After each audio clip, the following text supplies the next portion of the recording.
ઝુંપડપટ્ટીની બહેન બંગલાના દાદરા ચડી જાય અને હાથમાં વાટકો, અને વાટકો જોઈને કે બેન ઘરે ખાંડ નથી, થોડી ખાંડ મળશે? તમે વિચાર કરો, જેના ઘરે ખાંડ ઘટતી હોય એને ઘરે બધું ઘટતું હોય. એટલે તરત જ ઓલી ખાનદાન બાઈ હતી અંદર ગઈ અને ખાંડનો વાટકો ભરીને ગરીબ મહિલાને આપી. પછી એને ઊંઘ ન આવે. દાતાર માણસ કોને કહેવાય? જેને કેવું ન પડે હો એ ભાઈ તમે આ કામની અંદર કંઈક લખાવજો, એવું કેવું ન પડે. દાતારી ફાટી નીકળે. દિલ વાળો માણસ અંદરથી ફાટી જાય, એનાથી રહેવાય નહીં. એને કઈ રિક્વેસ્ટ ન કરવી પડે, કારણ કે દિલ છે એની પાસે. પછી એનું ઊંઘ ન આવે, કારણ કે જેની ઘરે ખાંડ ઘટે એની ઘરે ઘણું બધું ઘટતું હોય. આ ફીલ કરે, દિલ છે ફીલ કરે. પછી ઊંઘ ન આવે. એને એમ થયું કાલ પાછું કંઈક માગવા આવશે, કાલ પાછું કંઈક માગવા આવશે, કંઈક. પણ પેલી ગરીબ બાઈ માગવાનો હોય. પછી તો સાહેબ રહેવાનું નહીં. મુંબઈની બજારમાં આવી કરોડપતિની મહિલા નીકળી ગરીબ બેનને ગોતવા માટે. ક્યાં ગઈ? ડગલા માંડે છે, ઝુંપડપટ્ટીની અંદર ઘૂસે છે. ગરીબ બેન રાજી થઈ જાય છે, બેન તમે.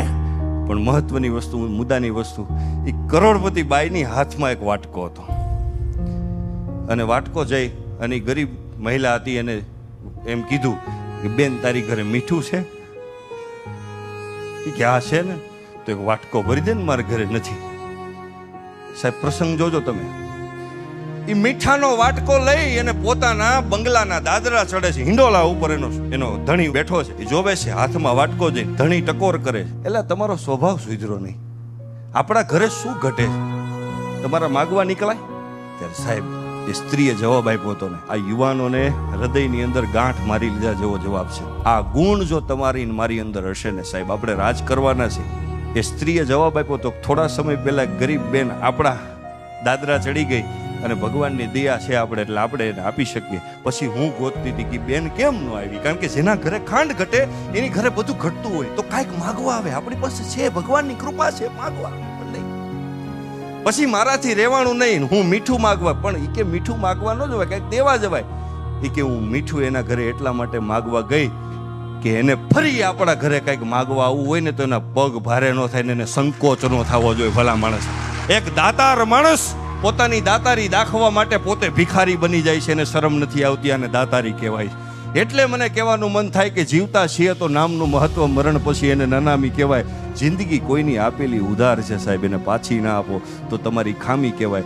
રડતા રડતા એવાતા જિંદગીમાં હસતા જાઓ તો વાત જામી કહેવાય. બાકી તો ઘણા જીવે છે ને ઘણા મરે છે, ઘણા જીવે છે ને ઘણા મરે છે. એ બધી ગુલામી કહેવાય. આવા સમાજ માટે ક્યાંક શહીદ થાવ ને એનું નામ સલામી કહેવાય. ભલામણ કોક આવ્યા અને કોક ગયા, અને વચ્ચે કંઈક જે કરતા ગયા એને જગત યાદ કરે છે. પણ આ થાતું શું કામ નથી ખબર? શું કામ નથી થતું ખબર? આપણને એવો ફાંકો છે કે આપણે 500 વર્ષ જીવવાના છે. એ ફાંકો કોરોનામાં કાઢ નાખ્યો કુદરતે, તોય હજી ભેગું નથી થતું. એટલે છેલ્લી 2 લાઈનમાં દિવેશભાઈ મારી કવિતા છે કે કેટલાય ગયા ને કેટલાય આવીને આમ જ ફરે, કે કેટલાય ગયા ને કેટલાય આવીને આમ જ ફરે છે. પેઢીયું બળીને રાખ થઈ ગઈ તોય બધાય આમ જ ફરે છે. માલિક નથી તોય માલિકીના પુરાવા લઈને ફરે છે. ઓઢણું ઈશ્વરનું ઓઢીને પોતે જ ઈશ્વર થઈને ફરે છે. કેટલું સરસ નાટક માણસ કરે છે તો ઈશ્વર એને રોજ માફ કરે છે ને રોજ પ્રેમ કરે છે.